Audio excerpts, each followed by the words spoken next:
बिस्मिल्लाहिर्रहमानिर्रहीम रब्बिश्रह ली सदरी व यस्सिर ली अमरी वहलुल उक़दतम मिन लिसानी यफ़क़हू क़ौली। अस्सलामु अलैकुम dear students, myself AD Sheikh. My dear students, आज हम second year organic chemistry chapter number 7 इसका लेक्चर नंबर 2 स्टार्ट करने जा रहे हैं। फर्स्ट लेक्चर के अंदर हमने historical background and vital force theory discuss किया था। डियर स्टूडेंट्स, आज के इस लेक्चर में हम सबसे पहले modern definition of organic compound and organic chemistry discuss करेंगे। उसके बाद हम ऑर्गेनिक कंपाउंड्स के कुछ फीचर्स डिस्कस करेंगे।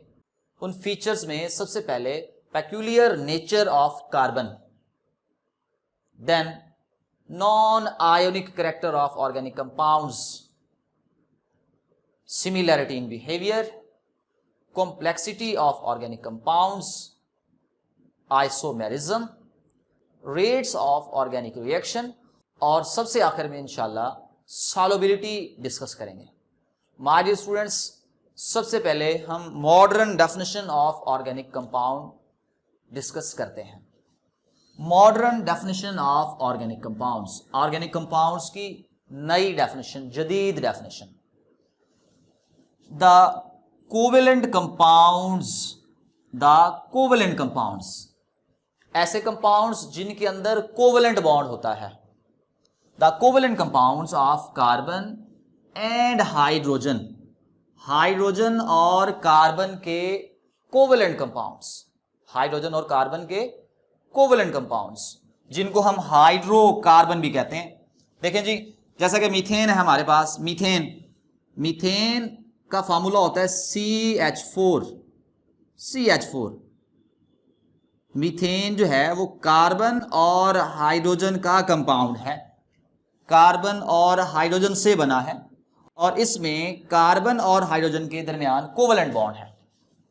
The covalent compound of carbon and hydrogen, methane. जैसा कि इथेन इसका फार्मूला होता है C2H6, ये इथेन है। ये भी कार्बन और हाइड्रोजन से बना है, ये भी हाइड्रोकार्बन है। तो पहला हिस्सा the covalent compound of carbon and hydrogen, carbon और हाइड्रोजन के कोवेलेंट कंपाउंड। दूसरा हिस्सा एंड देयर डेरिवेटिव्स, और इनके डेरिवेटिव। डेरिवेटिव ऐसा कंपाउंड होता है जो दूसरे कंपाउंड से बना हो। ऐसा कंपाउंड जो किसी दूसरे कंपाउंड से बनाया गया हो, उसे डिराइव किया गया हो, उसे हम डेरिवेटिव कहते हैं। उर्दू में मतलब होता है माखूज मुरक्कब, अखज किया गया मुरक्कब, किसी दूसरे कंपाउंड से बनाया गया मुरक्कब। तो हमने ऑर्गेनिक कंपाउंड के अंदर दो चीजें डिस्कस की, covalent compound of carbon and hydrogen, carbon और हाइड्रोजन के कोवेलेंट कंपाउंड, और दूसरी चीज एंड देयर डेरिवेटिव्स, और उनके डेरिवेटिव्स, उनसे बनाए गए compound are called organic compounds. इनको हम क्या कहते हैं? इनको हम ऑर्गेनिक कंपाउंड्स कहते हैं। देखें जी, मीथेन कार्बन और हाइड्रोजन से बना है, हाइड्रोकार्बन है। इथेन कार्बन और हाइड्रोजन से बना है, हाइड्रोकार्बन है।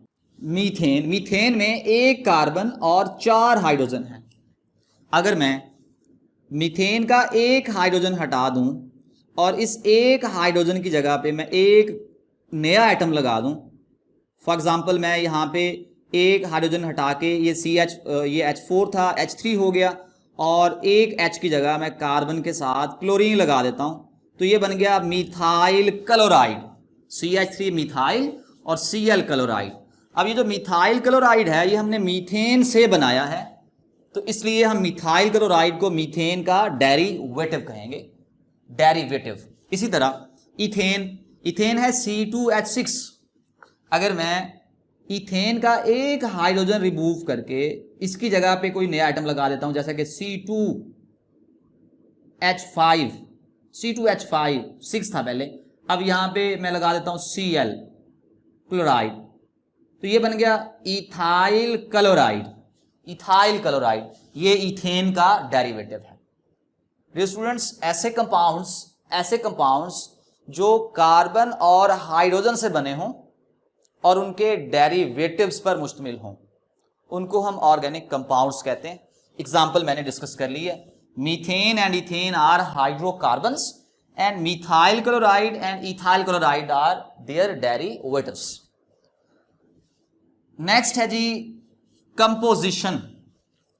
Composition of organic compounds. Composition का मतलब है कि ऑर्गेनिक कंपाउंड्स के अंदर कौन कौन से एलिमेंट्स होते हैं, ऑर्गेनिक कंपाउंड्स कौन कौन से एलिमेंट्स से बने होते हैं। देखें जी, organic compounds contain carbon as an essential element। Carbon organic compound का अहम हिस्सा है। कार्बन ऑर्गेनिक कंपाउंड का अहम हिस्सा मतलब ये लाजमी होगा, कार्बन ऑर्गेनिक कंपाउंड के अंदर लाजमी होगा, ये लाजमी हिस्सा है। और इसके साथ और एलिमेंट्स भी हो सकते हैं, जैसा कि हाइड्रोजन हो सकता है कार्बन के साथ, नाइट्रोजन हो सकता है, ऑक्सीजन हो सकता है, फॉस्फोरस हो सकता है, सल्फर हो सकता है, हैलोजन और भी हो सकते हैं। तो कंपोजिशन में कौन से एलिमेंट्स आएंगे? ऑर्गेनिक कंपाउंड में कार्बन लाजमी हिस्सा है और इसके साथ साथ hydrogen, nitrogen, oxygen, phosphorus, sulphur, halogen वगैरह भी हो सकते हैं। देखें जी, organic compound contain carbon as an essential element. Carbon organic compound का लाजमी हिस्सा है, अलोंग विद, इसके साथ साथ हाइड्रोजन भी हो सकता है, नाइट्रोजन भी हो सकता है, ऑक्सीजन भी हो सकता है, फॉस्फोरस भी हो सकता है, सल्फर भी हो सकता है। Carbon, hydrogen, nitrogen, oxygen, phosphorus and sulphur. तो ऑर्गेनिक कंपाउंड के अंदर मोस्टली ये एलिमेंट मौजूद होते हैं। ऑर्गेनिक कंपाउंड्स के अंदर मोस्टली ये एलिमेंट्स मौजूद होते हैं। इनको याद करने के लिए आप एक वर्ड याद कर लें, CHNOPS. CHNOPS, carbon, hydrogen, nitrogen, oxygen, phosphorus, sulphur, CHNOPS, ये 6 एलिमेंट्स हैं। डियर स्टूडेंट्स, इन 6 एलिमेंट्स को द लाइफ एलिमेंट्स कहा जाता है। इन 6 एलिमेंट्स को द लाइफ एलिमेंट्स कहा जाता है क्योंकि तकरीबन तमाम लिविंग ऑर्गेनिजम्स के अंदर ये 6 एलिमेंट कॉमन होते हैं। मैं रिपीट कर रहा हूं, चिनॉब्स को लाइफ एलिमेंट्स कहा जाता है क्योंकि तकरीबन तमाम लिविंग ऑर्गेनिजम्स के अंदर, तमाम जिंदा चीजों के अंदर ये 6 एलिमेंट्स मौजूद होते हैं। These our life elements, the life elements. तो ये थी कंपोजिशन। हमने 2 चीजें डिस्कस कर ली। सबसे पहले हमने डिस्कस किया ऑर्गेनिक कंपाउंड की डेफिनेशन, ऐसे कंपाउंड जो कार्बन और हाइड्रोजन से बने हों और उनके डेरिवेटिव्स, इनको हम ऑर्गेनिक कंपाउंड्स कहते हैं। फिर हमने कंपोजिशन डिस्कस की। कंपोजिशन के अंदर मैंने कहा कि कार्बन ऑर्गेनिक कंपाउंड का लाजमी हिस्सा है और इसके साथ साथ हाइड्रोजन भी हो सकता है, नाइट्रोजन, सल्फर, फॉस्फोरस, etc। तो याद करने के लिए आपने ये वर्ड याद कर लेना है, CHNOPS, the life elements. Dear students, इस दुनिया में कुछ कंपाउंड्स ऐसे भी हैं जिनके अंदर कार्बन मौजूद होता है लेकिन हम उनको ऑर्गेनिक नहीं मानते। मैं रिपीट करता हूं, इस दुनिया में कुछ कंपाउंड्स ऐसे भी हैं जिनके अंदर कार्बन लाजमी होता है बट फिर भी हम उनको ऑर्गेनिक नहीं मानते। हम उनको ऑर्गेनिक क्यों नहीं मानते? क्योंकि उन कंपाउंड्स की प्रॉपर्टीज ऑर्गेनिक कंपाउंड से नहीं मिलती, इसलिए हम उनको ऑर्गेनिक कंपाउंड्स नहीं मानते। आइए मैं आपको कुछ कंपाउंड्स का तारुफ करवाता हूं। कार्बन कंटेनिंग इनऑर्गेनिक कंपाउंड्स, ऐसे कंपाउंड्स जिनके अंदर कार्बन तो होता है बट वो ऑर्गेनिक नहीं होते, वो इनऑर्गेनिक होते हैं। उनमें सबसे पहले ऑक्साइड ऑफ कार्बन, कार्बन के ऑक्साइड्स जैसा कि carbon monoxide and carbon dioxide. Carbon monoxide में भी कार्बन है, डाई में भी कार्बन है, बट हम कार्बन मोनोऑक्साइड को और कार्बन डाइऑक्साइड को ऑर्गेनिक कंपाउंड नहीं मानते, इनको हम इनऑर्गेनिक कंपाउंड मानते हैं क्योंकि इनकी प्रॉपर्टीज ऑर्गेनिक कंपाउंड से नहीं मिलती। इसी तरह कार्बोनेट्स फैमिली, इनऑर्गेनिक कंपाउंड की ऐसी क्लास जिसमें CO3 नेगेटिव 2 रेडिकल हो, कार्बोनेट रेडिकल हो, कार्बोनेट्स कहलाती है। जैसे कि अगर देखो मैं कार्बोनेट के साथ सोडियम लगा देता हूं, सोडियम, तो ये बन जाएगा सोडियम कार्बोनेट, ये कंपाउंड बन गया, कार्बोनेट क्लास का कंपाउंड सोडियम कार्बोनेट। तो कार्बोनेट के अंदर भी कार्बन है बट ये ऑर्गेनिक नहीं है, ये इनऑर्गेनिक है। इसी तरह बाइकार्बोनेट, बाइकार्बोनेट ऐसी क्लास है जिसमें बाइकार्बोनेट रेडिकल होता है, HCO3 नेगेटिव रेडिकल होता है। इसी तरह सायानेट्स, ये लास्ट लेक्चर में हमने पढ़ा था अमोनियम सायानेट, तो सायानेट के अंदर कार्बन है बट ये इनऑर्गेनिक है। थायोसायानेट, थायो में सल्फर आ चुका है, सल्फर, यहां सायानेट में ऑक्सीजन था और थायोसायानेट में सल्फर आ चुका है। ग्रीक में, यूनानी जबान में सल्फर को थाया बोलते हैं, इसलिए थायो में हमने ऑक्सीजन की जगह सल्फर लगा दिया। तो सायानेट भी इनऑर्गेनिक है, थायोसायानेट भी इनऑर्गेनिक है। इसी तरह सायानाइड्स, सायानाइड्स के अंदर भी कार्बन है बट इस क्लास को भी हम इनऑर्गेनिक कंसीडर करते हैं, ऑर्गेनिक कंसीडर नहीं करते। Next, allotropes of carbon, carbon के एलोट्रॉप्स, डायमंड, ग्रेफाइट, बकीबाल्स, बकी ट्यूब्स, ये चारों कार्बन के एलोट्रॉप्स हैं।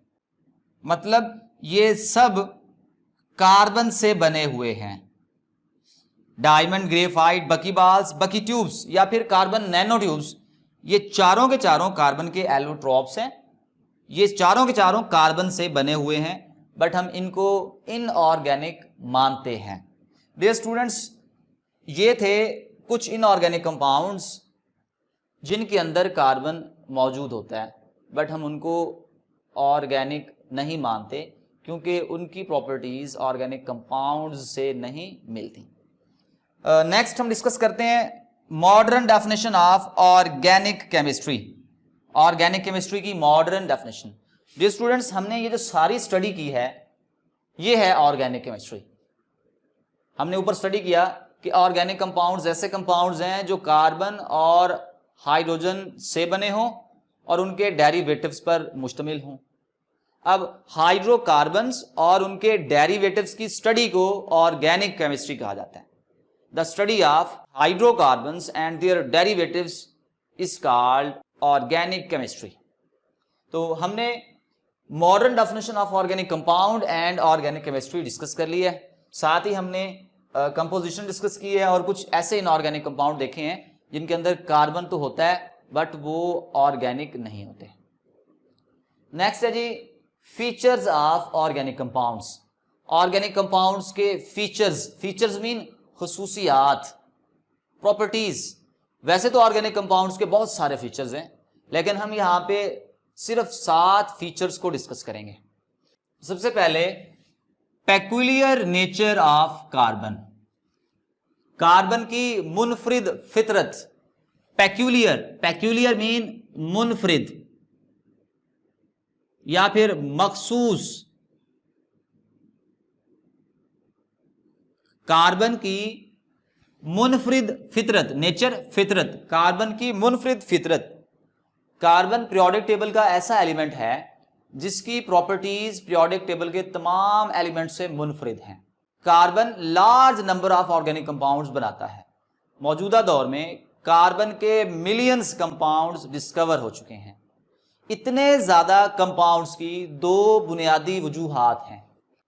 पहली रीजन कि कार्बन सेल्फ लिंकिंग की प्रॉपर्टी शो करता है और दूसरी रीजन कार्बन खुद से भी और दूसरे एलिमेंट से भी stable single bond, double bond और ट्रिपल बॉन्ड बनाता है। मैं रिपीट कर रहा हूं, कार्बन के इतने ज्यादा कंपाउंड्स की 2 बुनियादी वजूहात हैं।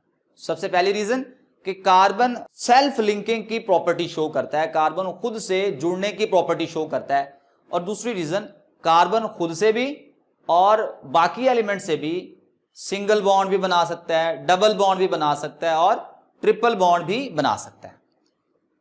देखें जी, carbon form a large number of organic compounds. Carbon जो है वो ऑर्गेनिक कंपाउंड्स की एक बड़ी तादाद बनाता है। There are millions of organic compounds are known at present. मौजूदा दौर में कार्बन के मिलियंस कंपाउंड डिस्कवर हो चुके हैं। रीजंस, पहली रीजन है सेल्फ लिंकिंग या फिर कैटिनेशन। कैटिनेशन, कैटिनेशन दो वर्ड्स को जोड़कर बनाया गया है।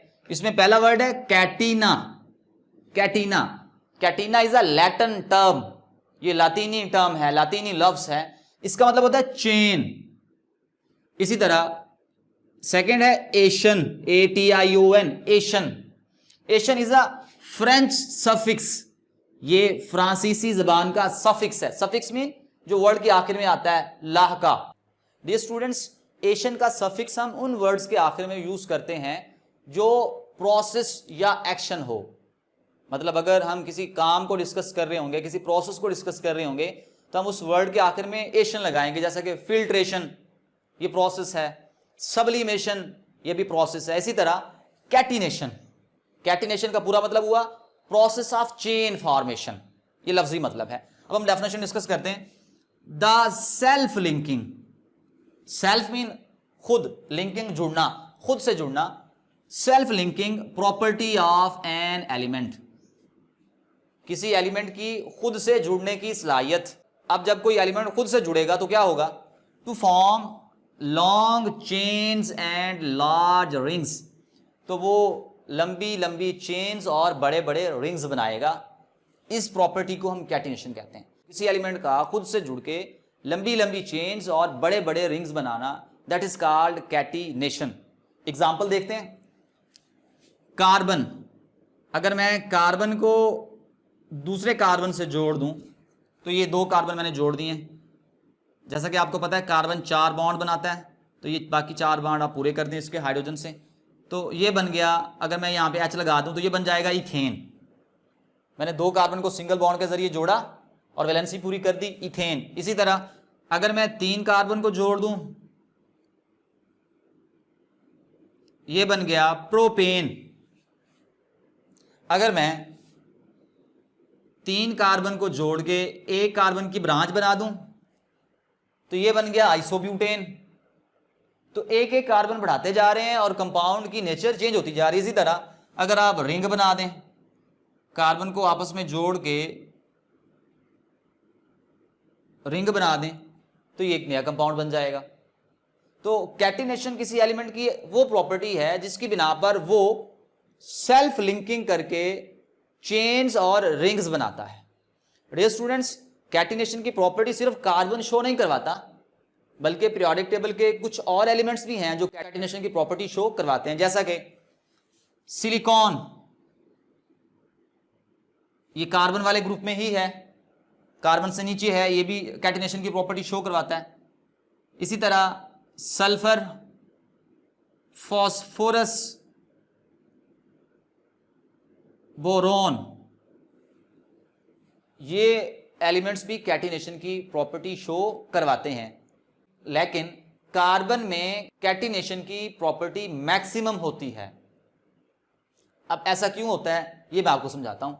डियर स्टूडेंट्स, कैटिनेशन की प्रॉपर्टी डिपेंड करती है बॉन्ड एनर्जी पे। कैटिनेशन की प्रॉपर्टी डिपेंड करती है बॉन्ड एनर्जी पे। अगर जुड़े हुए एटम्स के बीच का जो बॉन्ड है वो बहुत ज्यादा स्ट्रॉन्ग होगा, तो वो एलिमेंट कैटिनेशन की प्रॉपर्टी ज्यादा शो करवाएगा। कार्बन और कार्बन का जो सिंगल बॉन्ड है ये बहुत ज्यादा स्टेबल होता है, इस वजह से कार्बन के अंदर कैटिनेशन की प्रॉपर्टी मैक्सिमम होती है। अब हम ये भी देख लेते हैं कि किस टाइप के एलिमेंट्स कैटिनेशन की प्रॉपर्टी शो करवाते हैं। वे स्टूडेंट्स, कैटिनेशन की प्रॉपर्टी शो करवाने के लिए एलिमेंट को 2 कंडीशंस फुलफिल करना जरूरी है। पहली शर्त, एलिमेंट की वैलेंसी या तो 2 हो या 2 से ज्यादा हो। वैलेंसी मीन बॉन्ड बनाने की सलाहियत। एलिमेंट की बॉन्ड बनाने की सलाहियत 2 हो या 2 से ज्यादा हो। और दूसरी कंडीशन, एलिमेंट का खुद से बॉन्ड मजबूत होना चाहिए। The bond of atoms of an element with it self should be strong होना चाहिए। तो ये 2 कंडीशंस जो एलिमेंट शो करवाएगा उसमें कैटिनेशन की प्रॉपर्टी पाई जाएगी। कार्बन इन दोनों प्रॉपर्टीज को अच्छी तरह फुलफिल करता है, क्योंकि कार्बन की वैलेंसी 4 होती है, ये 4 बॉन्ड बना सकता है, और कार्बन कार्बन का जो सिंगल बॉन्ड है ये भी स्ट्रॉन्ग है। डियर स्टूडेंट्स, कार्बन के लार्ज नंबर ऑफ कंपाउंड्स की दूसरी रीजन पढ़ते हैं। Carbon form stable single and multiple bond. Carbon के अंदर यह सलाहियत है कि वो स्टेबल सिंगल और मल्टीपल बॉन्ड बनाता है। मल्टीपल बॉन्ड में डबल बॉन्ड और ट्रिपल बॉन्ड। कार्बन खुद से जुड़ के सिंगल बॉन्ड भी बना सकता है, डबल बॉन्ड भी बना सकता है, ट्रिपल बॉन्ड भी बना सकता है। इसी तरह कार्बन दूसरे एलिमेंट से, जैसा कि हाइड्रोजन है, नाइट्रोजन है, ऑक्सीजन है, सल्फर है, इनसे भी बॉन्डिंग शो करता है। मल्टीपल बॉन्डिंग भी शो करता है और सिंगल बॉन्ड भी बना सकता है। और कार्बन की जो दूसरे एलिमेंट से बॉन्डिंग है ये होती भी स्ट्रॉन्ग है, कार्बन के छोटे साइज की वजह से। ये दूसरी रीजन है। Carbon form stable single and multiple bond, यानी कि डबल और triple bond with other atoms like oxygen, nitrogen and sulphur. Dear students, ये थी पेक्यूलियर नेचर ऑफ कार्बन। अब हम दूसरा फीचर डिस्कस करते हैं। दूसरा फीचर है non ionic character of organic compounds.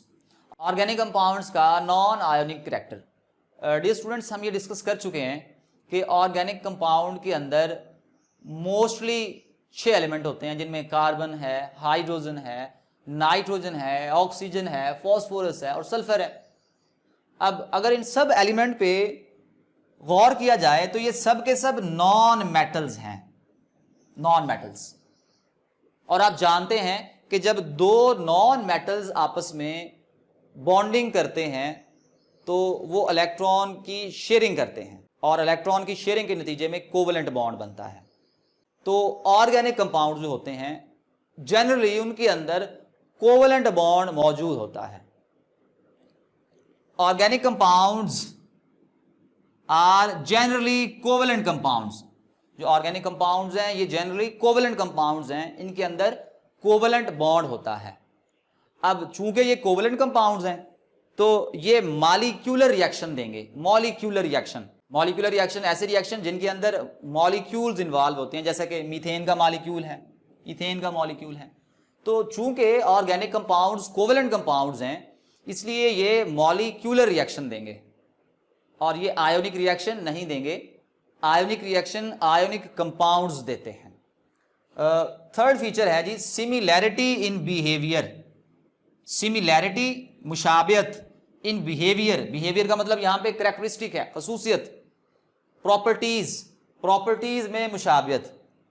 बहुत सारे ऑर्गेनिक कंपाउंड्स ऐसे हैं जिनकी प्रॉपर्टीज आपस में मुशाबियत रखती हैं, आपस में मिलती हैं। इस वजह से ऑर्गेनिक कंपाउंड्स को डिफरेंट क्लासेस में डिवाइड कर दिया गया है। उन क्लासेस को, उन ग्रुप्स को होमोलोगस सीरीज कहा जाता है। देखें जरा, many organic compounds resembles mean मुशाबियत रखते हैं इन देयर प्रॉपर्टीज, प्रॉपर्टीज में विद वन एंड अदर, एक दूसरे के साथ। ड्यू टू दैट रीजन, इस वजह से organic compounds are classified in various groups. Organic compound को मुख्तलिफ ग्रुप्स में क्लासिफाई कर दिया गया है, which are called homologous series, जिनको हम होमोलोगस सीरीज कहते हैं। आइए स्टूडेंट्स हम होमोलोगस सीरीज डिस्कस करते हैं। Homologous series, homo mean same, logous mean characteristics or structure, खसूसियात या स्ट्रक्चर, साख्त, और सीरीज ग्रुप। तो इस वर्ड से ही डेफिनेशन जो है वो होमोलोगस सीरीज की क्लियर हो गई। केमिकल कंपाउंड्स का ऐसा ग्रुप, केमिकल कंपाउंड्स का ऐसा ग्रुप जिनका स्ट्रक्चर और कैरेक्टरिस्टिक सेम हो। केमिकल कंपाउंड्स का ऐसा ग्रुप जिनका स्ट्रक्चर और कैरेक्टरिस्टिक सेम हो, होमोलोगस सीरीज कहलाता है। डेफिनेशन देखें, a group of chemical compounds, chemical compounds का ऐसा group which are structurally alike, जिनका स्ट्रक्चर एक जैसा हो, and have same chemical properties, और केमिकल प्रॉपर्टीज सेम हो। Chemical properties mean chemical reaction, एक ही तरह के केमिकल रिएक्शन शो करें। अब ये जो केमिकल प्रॉपर्टीज हैं क्यों सेम होती हैं? Due to same functional group, same functional group की वजह से। केमिकल कंपाउंड्स का ऐसा ग्रुप जिनका स्ट्रक्चर एक जैसा हो और जिनकी केमिकल प्रॉपर्टी सेम हो, किस वजह से? सेम फंक्शनल ग्रुप की वजह से वो होमोलोगस सीरीज कहलाता है। जैसा कि अल्केन्स ऐसे हाइड्रोकार्बन्स हैं जिनमें कार्बन सिंगल बॉन्ड के जरिए दूसरे कार्बन से अटैच होता है। अल्कीन्स ऐसे हाइड्रोकार्बन जिनमें कार्बन कार्बन डबल बॉन्ड मौजूद होता है। अल्काइंस ऐसे हाइड्रोकार्बन जिनमें कार्बन कार्बन ट्रिपल बॉन्ड मौजूद होता है। अल्कोहल्स जिनमें हाइड्रोक्सिल ग्रुप होता है। एल्डिहाइड्स जिनमें C double bond OH functional group होता है, उनको हम एल्डिहाइड्स कहते हैं। ये स्टूडेंट्स ये होमोलोगस सीरीज हैं, अल्केन, अल्कीन्स एंड अल्काइंस। अब इसमें ये जो पहली तीन मैंने लिखी है ना, अल्केन, अल्कीन्स और अल्काइंस, ये पहली तीन को हम कहते हैं पेरेंट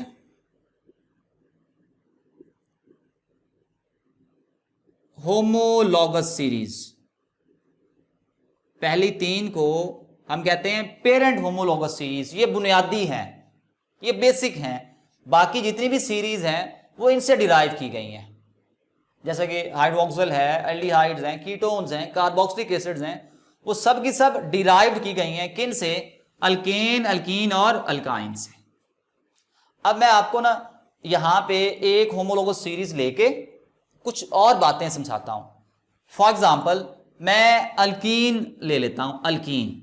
अल्कीन एक होमोलोगस सीरीज है जिसमें एक कार्बन दूसरे कार्बन से डबल बॉन्ड के जरिए अटैच होता है। अब अल्कीन का जो सबसे पहला मेंबर है, सबसे पहला कंपाउंड है, वो है ईथीन। दूसरा propene, butene, pentene and so on. Ethene का फार्मूला होता है C2H4, प्रोपीन का C3H6, ब्यूटीन का C4H8 और इसी तरह आगे आप बनाते जाएं। अब ये जो होमोलोगस सीरीज होती हैं, इनके जो कंपाउंड्स हैं इनमें कुछ प्रॉपर्टीज कॉमन होती हैं, सेम होती हैं, और कुछ डिफरेंट होती हैं। तो आप जरा याद रखिएगा इन प्रॉपर्टीज को। कौन कौन सी कॉमन है पहले मैं वो बताता हूं।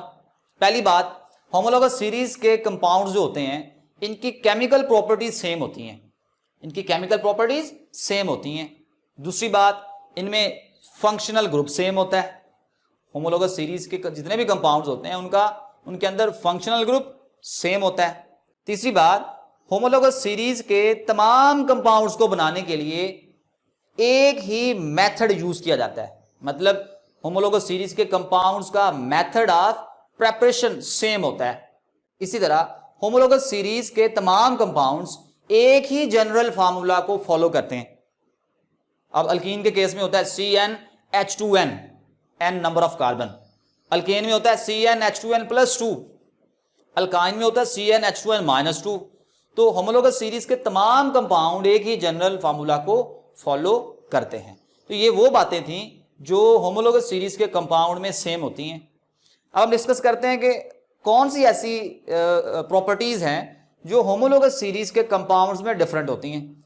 सबसे पहली बात, अगर आप होमोलोगस सीरीज के एक कंपाउंड से दूसरे कंपाउंड की तरफ जाएं, मिसाल के तौर पे आप इथीन से प्रोपीन की तरफ जाएं, तो एक कार्बन और 2 हाइड्रोजन का डिफरेंस होता है। जैसे कि इथीन का फार्मूला है C2H4, 2 कार्बन 4 हाइड्रोजन। प्रोपीन का फार्मूला है C3H6, एक कार्बन भी बढ़ गया और 2 हाइड्रोजन भी बढ़ गए। होमोलोगस सीरीज के अगर एक कंपाउंड से दूसरे कंपाउंड की तरफ जाया जाए तो CH2 ग्रुप का डिफरेंस आता है। और अगर हम मैथ्स की बात करें तो कार्बन का मास 12 होता है, हाइड्रोजन का एक का 1, CH2 है तो 2 हाइड्रोजन है, तो टोटल हो जाएगा 14। तो अगर आप होमोलोगस सीरीज के एक कंपाउंड से दूसरे कंपाउंड की तरफ जाएं तो एक कार्बन और 2 हाइड्रोजन का डिफरेंस आता है और साथ ही 14 AMU मास का डिफरेंस आता है। ये 2 बातें डिफरेंट हो गई। तीसरी बात, होमोलोगस सीरीज के जो कंपाउंड्स होते हैं उनकी फिजिकल प्रॉपर्टीज थोड़ी थोड़ी मुख्तलिफ होती हैं। फिजिकल प्रॉपर्टीज में रेगुलर चेंजेस होते हैं। डियर स्टूडेंट्स, ये था होमोलोगस सीरीज। नेक्स्ट हम आते हैं जी complexity of organic compounds. Complexity, पेचीदगी ऑफ ऑर्गेनिक कंपाउंड्स के अंदर आमतौर पे ऑर्गेनिक मॉलिक्यूल लार्ज होते हैं और उनका स्ट्रक्चर कॉम्प्लेक्स होता है। Organic molecule are usually large and have complex structure. Organic molecule जो हैं वो आमतौर पे लार्ज होते हैं और उनका स्ट्रक्चर कॉम्प्लेक्स होता है। Example starch. स्टार्च एक पॉलीसेकेराइड है।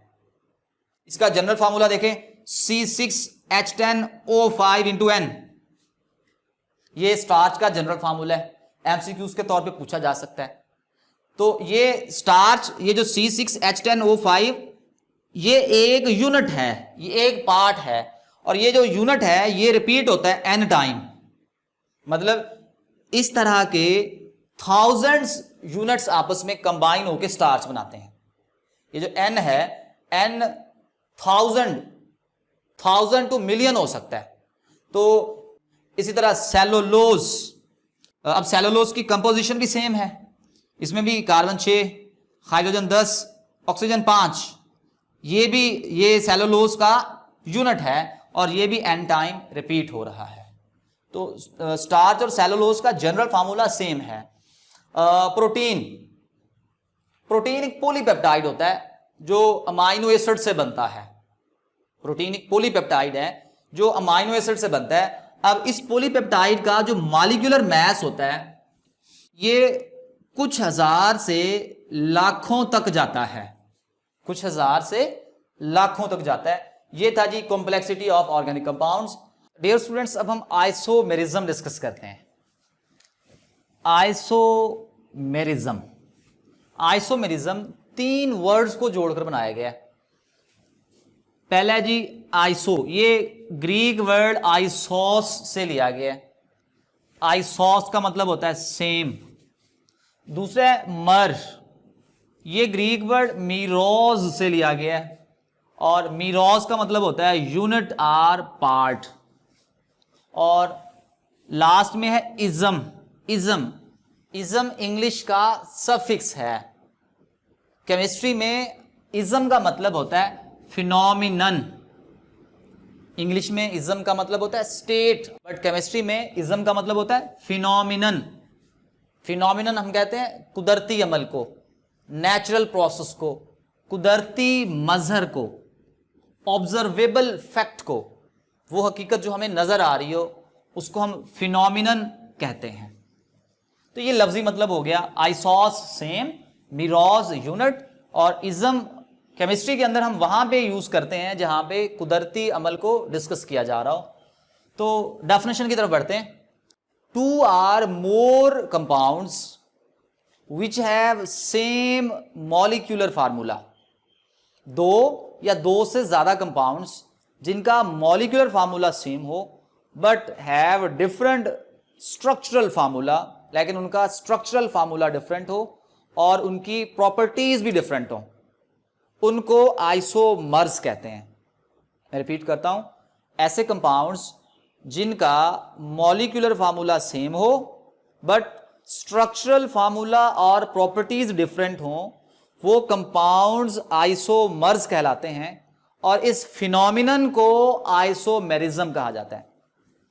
2 or more compounds having same molecular formula, 2 या 2 से ज्यादा कंपाउंड जिनका मॉलिक्यूलर फार्मूला सेम हो बट डिफरेंट स्ट्रक्चरल फार्मूला, लेकिन उनका स्ट्रक्चरल फार्मूला डिफरेंट हो, एंड प्रॉपर्टीज और उनकी प्रॉपर्टीज भी डिफरेंट हो, आर कॉल्ड आइसोमर्स।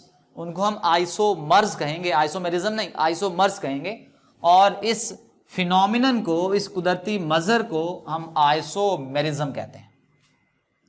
एग्जाम्पल, ये मेरे पास है जी CH3CH2OH, ethyl alcohol. CH3CH2 ethyl group है और ये है OH अल्कोहल, इथाइल अल्कोहल। ये इथाइल अल्कोहल का स्ट्रक्चरल फार्मूला मैंने आपके सामने लिख दिया है, कंडेंस्ड फार्मूला लिख दिया मैंने आपके सामने। अच्छा, अगर इसका मैं मॉलिक्यूलर फार्मूला लिखूं, कार्बन 2 है C2, हाइड्रोजन 3 और 2 5 और 1 6, हाइड्रोजन 6 हैं और ऑक्सीजन 1 है। ये इथाइल अल्कोहल का कंडेंस्ड फार्मूला या आप इसको स्ट्रक्चरल बोल सकते हैं, और ये इसका मैंने लिख दिया मॉलिक्यूलर फार्मूला। अब आ जाएं दूसरे कंपाउंड की तरफ, CH3OCH3, ये ईथर क्लास का कंपाउंड है, नाम है डाई मिथाइल ईथर। ये भी मिथाइल है, ये भी मिथाइल है, दो मिथाइल, डाई मिथाइल ईथर। ये और कंपाउंड है, ये और कंपाउंड है। अब इसका मॉलिक्यूलर फार्मूला जरा देखें, कार्बन 1 और 1 2, हाइड्रोजन 3 और 3 6, ऑक्सीजन 1, मतलब C2H6O। ये दो ऐसे कंपाउंड्स हैं जिनका मॉलिक्यूलर फार्मूला सेम है C2H6O, बट इनका स्ट्रक्चरल फार्मूला डिफरेंट है, इनके अंदर डिफरेंट फंक्शनल ग्रुप है। तो ये दोनों एक दूसरे के आइसोमर्स कहलाएंगे और इस फिनोमिनन को आइसोमेरिज्म कहेंगे। इसके अलावा और भी बहुत सारी एग्जांपल्स हैं, जैसे कि ग्लूकोज, फ्रक्टोज। ग्लूकोज का formula C6H12O6 molecular formula, fructose का मॉलिक्यूलर फार्मूला C6H12O6। दोनों का मॉलिक्यूलर फार्मूला सेम है बट स्ट्रक्चरल फार्मूला दोनों का डिफरेंट है। ग्लूकोज के अंदर एल्डिहाइड ग्रुप होता है और फ्रक्टोज के अंदर कीटोन ग्रुप होता है। इसी तरह आइसोमर्स ऑफ ब्यूटेन, ब्यूटेन दो आइसोमर्स हैं, एन ब्यूटेन, सीधी चेन वाली ब्यूटेन, अगर 4 कार्बन सीधी चेन में लगा दें एन ब्यूटेन, और अगर एक कार्बन ब्रांच में आ जाए आइसोब्यूटेन। पेंटेन के 3 आइसोमर हैं, एन पेंटेन, आइसोपेंटेन एंड न्यूपेंटेन। अब हम डिस्कस करते हैं कि कौन से कंपाउंड्स आइसोमेरिज्म को शो करवाते हैं, कौन से नहीं करवाते। Dear students, organic compounds isomerism का फिनोमिनन शो करवाते हैं, लेकिन अगर हम बात करें इनऑर्गेनिक कंपाउंड्स की तो वो आइसोमेरिज्म का फिनोमिनन बहुत कम शो करवाते हैं, रेयरली शो करवाते हैं। तो मैंने लिखा हुआ है organic compounds show phenomenon of isomerism. Organic compound isomerism का फिनोमिनन शो करवाते हैं कसरत से। It is found rarely in inorganic compounds. Isomerism का फिनोमिनन इनऑर्गेनिक कंपाउंड के अंदर बहुत कम पाया जाता है। नेक्स्ट है जी rates of organic reaction. Organic reaction की स्पीड, ऑर्गेनिक रिएक्शन के rates of organic reactions are moderate or slow. जो ऑर्गेनिक रिएक्शंस होते हैं इनके जो रेट्स हैं या तो ये मॉडरेट होंगे, दरमियाने होंगे, या फिर स्लो होंगे। अब ये रेट मॉडरेट या स्लो क्यों होते हैं? Due to molecular nature of organic compounds. हम ऑलरेडी पढ़ चुके हैं कि ऑर्गेनिक कंपाउंड्स के अंदर कोवेलेंट बॉन्ड होता है, ये मॉलिक्यूलर नेचर रखते हैं। इस मॉलिक्यूलर नेचर की वजह से इनके रिएक्शंस स्लो होते हैं। अब रिएक्शन स्लो होंगे तो इन जनरल इनकी यील्ड भी कम होगी। डियर स्टूडेंट्स, ऑर्गेनिक रिएक्शंस क्यों स्लो होते हैं, आइए हम डिस्कस करते हैं। ये मेरे पास एग्जांपल है, इसमें पहले है जी CH3C double bond OH acetic acid, और दूसरी चीज है इथाइल अल्कोहल। इथाइल अल्कोहल, ये मैंने एसिटिक एसिड ले लिया और ये मैंने इथाइल अल्कोहल ले लिया। अब इस रिएक्शन में क्या होगा? इस रिएक्शन में दो काम होंगे। रिएक्टेंट के अंदर बॉन्ड टूटेंगे और प्रोडक्ट्स के अंदर बॉन्ड्स बनेंगे। मतलब इस रिएक्शन में बॉन्ड ब्रेकेज और बॉन्ड फॉर्मेशन दोनों प्रोसेस इन्वॉल्व होंगे। अब चूंकि ये दोनों प्रोसेस इन्वॉल्व होंगे, टाइम लगेगा, टाइम कंज्यूम होगा और रिएक्शन की स्पीड जो है वो लो होगी। अब देख लें जरा इस रिएक्शन को। CH3C double bond OH, acetic acid का OH और अल्कोहल का हाइड्रोजन, ये आपस में मिलकर वाटर बना रहे हैं, और बाकी चीज CH3C डबल बॉन्ड OC2H5, ये मेरे पास बन गया इथाइल एसीटेट। Ethyl acetate. तो organic reactions are slow. Organic reaction या स्लो होंगे या मॉडरेट होंगे due to their molecular nature, उनकी मॉलिक्यूलर नेचर की वजह से। ये मैंने आपके सामने मॉडरेट रिएक्शन की एग्जांपल लिखी है। नेक्स्ट है जी सॉलोबिलिटी। सॉलोबिलिटी मीन हल्पजीरी। सॉलोबिलिटी का जनरल प्रिंसिपल है like dissolve like. Polar solute polar solvent के अंदर सॉल्युबल होता है और non polar solute non polar solvent के अंदर सॉल्युबल होता है। Dear students, mostly organic compound non polar होते हैं, ज्यादातर ऑर्गेनिक कंपाउंड नॉन पोलर होते हैं, लिहाजा ये नॉन पोलर सॉल्वेंट के अंदर सॉल्युबल होंगे। मैं रिपीट करता हूं, मोस्टली, ज्यादातर, मैं सारे नहीं कह रहा, मैं कह रहा हूं mostly organic compound non polar होते हैं, इसलिए ये नॉन पोलर सॉल्वेंट के अंदर सॉल्युबल होंगे। ये पानी के अंदर सॉल्युबल नहीं होंगे क्योंकि पानी पोलर सॉल्वेंट है। देखें, जनरल प्रिंसिपल ऑफ सॉल्युबिलिटी का general principal, like dissolve like, मतलब पोलर जो है वो पोलर में सॉल्युबल होगा, पोलर सॉल्यूट पोलर सॉल्वेंट में सॉल्युबल होगा, और non polar solute non polar solvent में सॉल्युबल होगा। ये जनरल प्रिंसिपल है।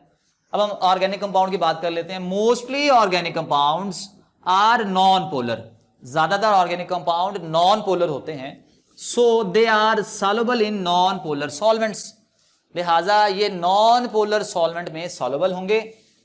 Like benzene non polar solvent है, ईथर के अंदर, पेट्रोलियम के अंदर, तो इन सॉल्वेंट के अंदर ये हल होंगे।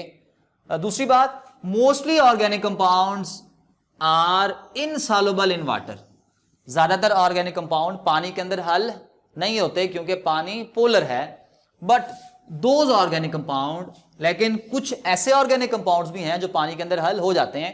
वो कौन से हैं? But those organic compounds which have polar part, ऐसे ऑर्गेनिक कंपाउंड जिनके अंदर पोलर पार्ट हो, कुछ हिस्सा पोलर हो, या फिर polar part are have hydrogen bonding, या फिर उनके अंदर हाइड्रोजन बॉन्डिंग हो, तो वो पानी के अंदर हल हो जाएंगे। आर सॉल्युबल इन वाटर, तो वो पानी के अंदर हल हो जाएंगे। ये स्टूडेंट्स, मैं बात को रिपीट करता हूं, ज्यादातर ऑर्गेनिक कंपाउंड नॉन पोलर हैं, तो वो नॉन पोलर सॉल्वेंट में सॉल्युबल होंगे, लेकिन कुछ ऑर्गेनिक कंपाउंड्स ऐसे भी हैं जिनके अंदर या तो पोलर पार्ट होता है या फिर हाइड्रोजन बॉन्डिंग होती है, तो इस वजह से वो पानी के अंदर हल हो जाते हैं। जैसा कि कार्बोक्सिलिक एसिड्स, ये मैंने लिखा भी था, C डबल बॉन्ड OH, अब इसमें हाइड्रोजन बॉन्डिंग है, इस वजह से ये पानी में हल हो जाता है। शुगर, सुक्रोज भी वाटर के अंदर सॉल्युबल है, ग्लूकोज भी वाटर के अंदर सॉल्युबल है, ये ऑर्गेनिक कंपाउंड्स हैं।